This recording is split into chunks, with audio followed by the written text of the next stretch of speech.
Hello and welcome to Sport This Morning. I'm Cecilia Amorogbe. It's great to have you join us again. I'm Tayo Salam. This is where this is what it looks like today. We're starting with the Nigerian Professional Football League, and there's only one guy that is the talk of the town, and that's because he's a goal banger. He's scoring a lot of goals. He's scoring them like it's going out of fashion, and his name is Junior Lokosa of Kano Pillars. He's scored 18 goals and counting now. In 21 games. In 21 games. And you see that question mark there.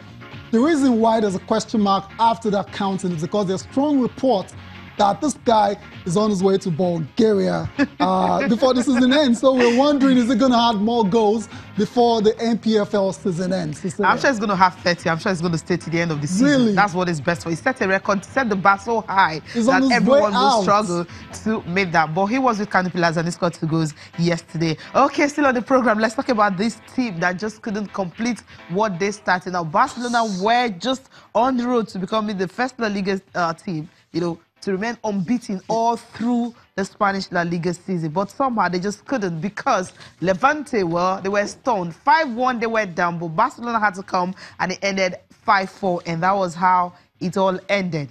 Wow. So, that was a shocker.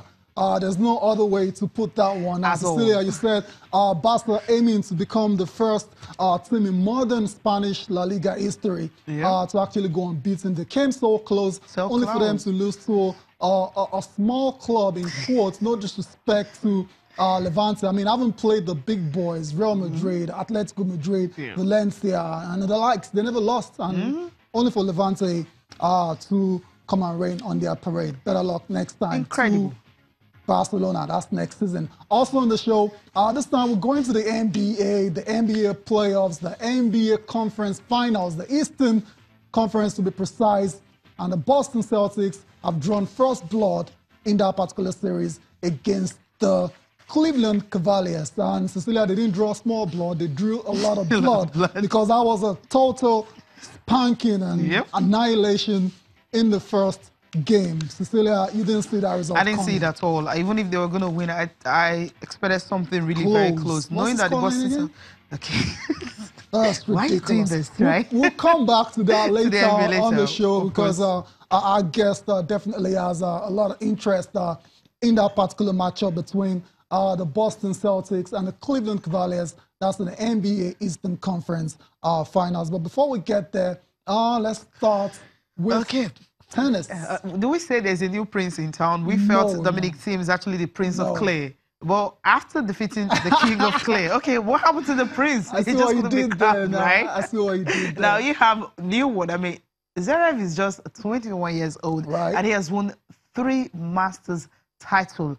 How do you describe that 1,000 Masters title? How do you, describe a guy like this? I thought it was going to be very competitive. I felt it was going to go down to 3 sets, but somehow this young guy from Germany just had it 6-4, 6-4, and that was it. It wasn't looking. I mean, it was so relaxed. It was as if, okay, this is my surface. I think maybe Rafael Nadal just really needs to watch out for these young lads. If he wants to remain dominant on clay and continue with what he has started, then Zverev and Thiem happens to just be the guy that will always be there to truncate that. Yeah, I mean, these guys are phenomenal young players. I mean, these guys, is it a matter of time before they go on and win majors? But coming to the Madrid final, for me, it ended up being an anticlimax. Cecilia, I mean, after what Dominic Thiem has done in the previous round, especially taking out Rafael Nadal after he went 21 matches unbeaten and 50 sets. Yeah, 50 sets, winning straight.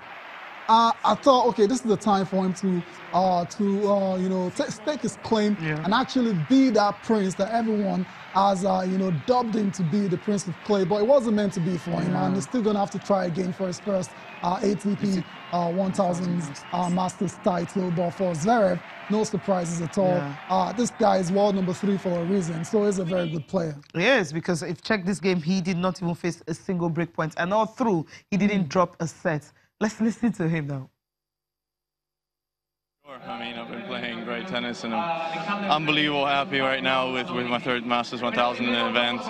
My 2nd on clay, actually, so right now I cannot describe in the words. I felt great from the baseline, obviously serving as well, and that made a difference. I mean, playing the event in Munich probably helped me as well. So right now I'm just overly happy, and hopefully I can continue the way I'm playing in Rome. But it's going to be a little bit difficult physically. I mean, I played 2 weeks in a row, quite a lot of matches, but you know, a win like this always helps.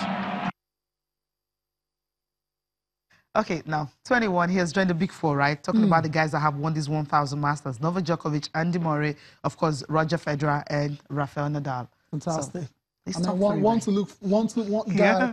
player at the French Open. Is the Venezia in Italy, Rome? Is just around the corner, so we can't wait for that one. It's going to be very, very competitive. I mean, we're not talking about the usual suspects anymore. Andy Murray, Dimitrov, Djokovic, for obvious reasons. But these guys are making us talk, and they're going to give Rafael Nadal a run for his money in France. I hope he will be able to defend his Masters title in Rome. That's the next one then before the French Open.